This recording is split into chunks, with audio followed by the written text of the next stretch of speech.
This morning I decided to take a look and see if I had any more information about that cover. And in this book, The Art of Arthur Adams, from Flesk Publishing, of course, I found, after the fact, an example of a reproduction of the original art of Arthur Adams inks, as well as Arthur Adams pencils. We'll take a look at this for a minute, just to talk for a second about what book this is in terms of its size.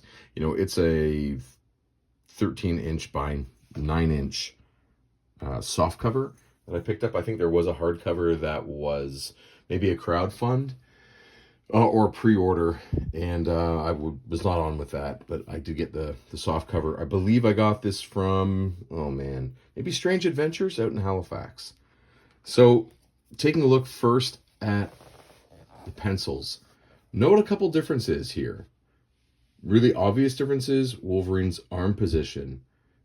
You know, in the pencils, he's got this arm down, and claws are out in both. Mask is black in both. The shape of the rock ends up being different in the inked version, and Magneto is higher, obviously blocking the entire logo. So for the inked version, Magneto, of course, is lowered. His cape is shifted. Wolverine's mask is illuminated on one side. Claws are retracted or just not drawn. And this fist is pointing kind of forward and up. This is a bit of an odd running pose. I mean, having this arm as the one coming forward, I guess, and this leg going back, that works. But then this arm is also coming forward with that leg coming forward. And that is a little bit odd. Usually this arm would be the one going back. So it's an odd choice, but it's just an addendum from the great work he had done in pencils.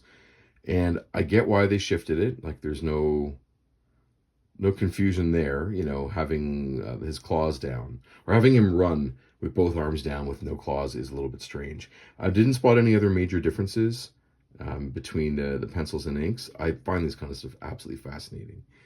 And I could stare at it all day. I'm going to read you what is here from Arthur Adams to give you the background on where this cover comes from. He says, and here we go. The beginning of my running toward you Wolverine poses. When I first started buying comics, I was mostly interested in monster comics. And the few superhero comics that I was enjoying were things like Spider-Man or the Fantastic Four. So, when I was first asked to do X-Men, I couldn't find anything to identify with about Wolverine, since the X-Men weren't part of my DNA. How ironic is that? They weren't part of the things that made me want to be an artist. When I was drawing this cover, I didn't have the same emotional connection that I think a lot of people would have had, especially later on.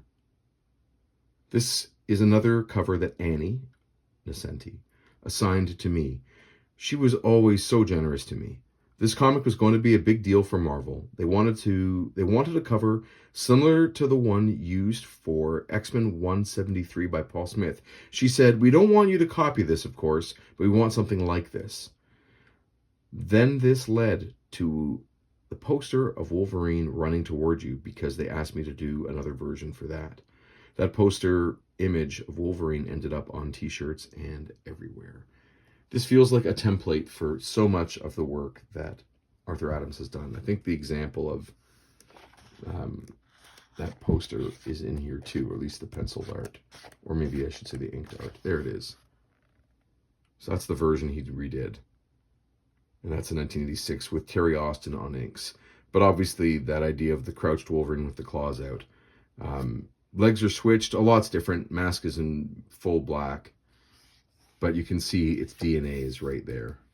And he goes on to use this kind of cover for the rest of his career. I mean, this is a staple of Arthur Adams. So it's really cool to see it in this proto form, and then the finished inked work that he would have submitted to be colored.